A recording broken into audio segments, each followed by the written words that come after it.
Hello again, everyone. Today I am here to swatch a special little palette that I got from Case for Making in San Francisco.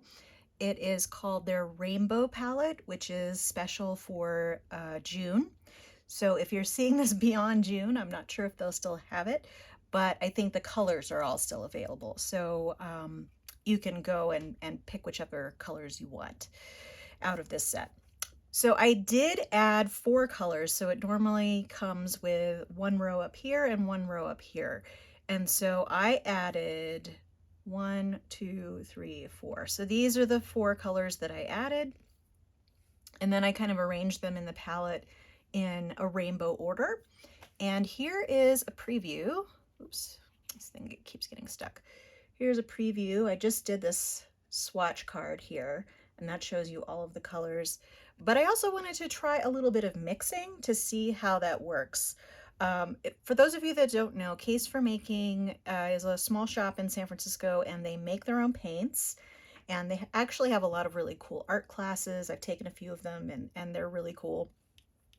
And I like supporting them because they're a nice little company and they have really interesting colors, but the only downside is a lot of their colors do have fluorescence in them, which means that they're not as light fast as regular pigments. And I can already see that there's quite a few of these that have some fluorescence in them. I wouldn't be surprised if all of them did, except for maybe these two down here.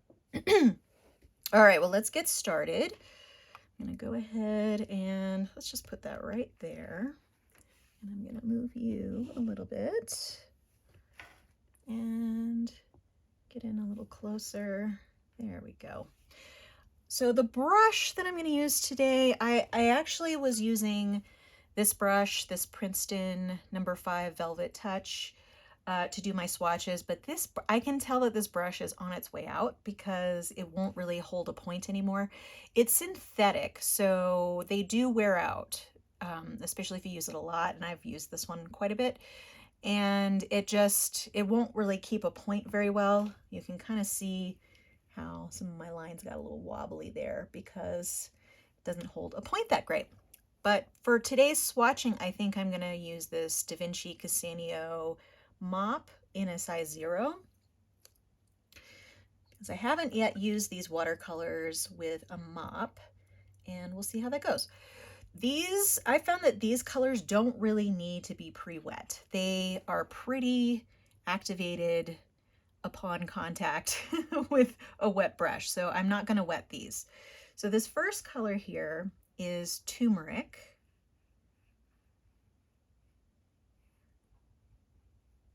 And I'll be doing bigger swatches than are on the swatch card. So that's Turmeric. Yeah, I'm wondering if I should turn my light off again, because I do have quite a bit of light quite a bit of natural light. So let's see. Yeah, I think you can see that. So let's go ahead and try here. And then I'll turn on the light at the end. There's so much glare from that light when the paints are super wet. So this next one is Poppy. And another thing about their watercolors is some of them tend to be opaque, but they do have a variety of opaque and translucent paints. Now this one is definitely, it's definitely fluorescent. This is fuchsia, but to me it really does look like a fluorescent pink. And then this last one here is Ruby. But you see, I just basically touched the paint, moved it around a little bit, and plenty of pigment comes off. So let's go into the next row. So this one is Aqua. I'll try to leave enough room here to do another row. That's Aqua, which is a lovely color. And this is Topaz, which I think is kind of, well, there might be different pigments in here, but it's almost like the opposite of this. This has more green than blue, I think, once it starts settling, and this one has more blue than green. This one, and I'm pretty sure this one has fluorescent pigment as well. The Topaz, I know it does, because I purchased that color separately. And then the next color is Denim. One of the reasons why I got this palette is because it contains so many colors that I had been thinking of getting individually, and there was only one duplicate in this set of something I had already, and I really like the color, so, which is this one, Lupine. I already have this color, but I'm not mad at having two of them because it's a really pretty color. When it starts separating, you get a little bit of I think what is fluorescent pink in there, but oops, I just dropped a drop of water there. You can see how they react to water. And then we have a green, which is Meadow, which is a pretty vibrant green. Let me move that up a little bit so you can see that bottom row. Then we have Cypress, which is one that I added. In fact, the last two here are ones that I added. And then we have Magnetite, which is a special color for them, so I don't know if it's going to be limited.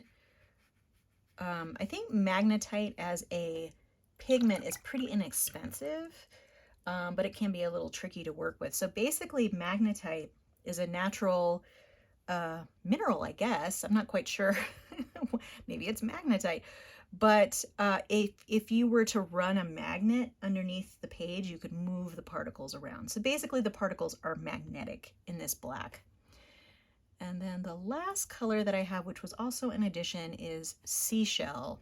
And this is one that I may end up replacing in here just because, I mean, you can barely see it, right? It's a really good mixing color, but on its own, I think it's just really too light. So given the mixing color there, I'm gonna actually mix with that. So let's do this Seashell, and then I'm gonna put some denim in there.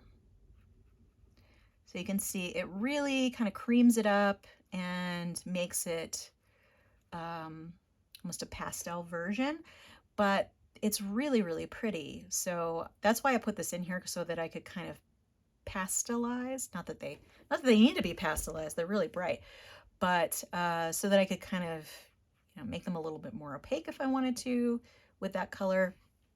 But so this is with the Seashell. This is on its own. I think it does, you know, it does add something different. So let's go ahead and do some mixing. So I'm not going to mix with the colors that I added, just because you know, that's not really true to the set. So I'm going to try mixing some of this fuchsia with aqua and see how that goes. And I was going to say I should get a purple. So it's pretty blue. Let me add a little bit more of that fuchsia. Yeah, there, well, yeah, it's turning purple. So there you go. So the same traditional mixing rules apply. Let's see if we can make a yellow with, not a yellow, I'm sorry, a green. Let's mix a green with the denim again, which is a lovely color. I really like that one.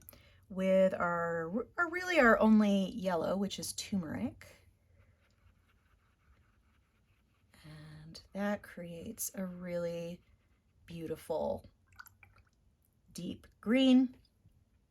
What I'm actually going to do is I'm going to add some of that seashell to this, and then you can see it gets a little more creamy, a little more opaque. And let's see, let's just kind of, I'm just going to put colors randomly on the page, one after another. I'm going to kind of blend them into each other to see what happens. I think these paints would be really particularly good in sketchbooks. That's kind of what I use the case for making paints for. I wouldn't use it for any kind of high art that would need to be on the wall, because you would definitely need some UV protection to make sure its light fastness doesn't go away. Okay, so I am adding the color, that was Topaz, which I did add to the set.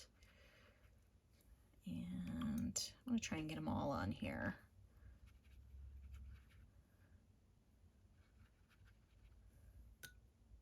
they really do blend together nicely.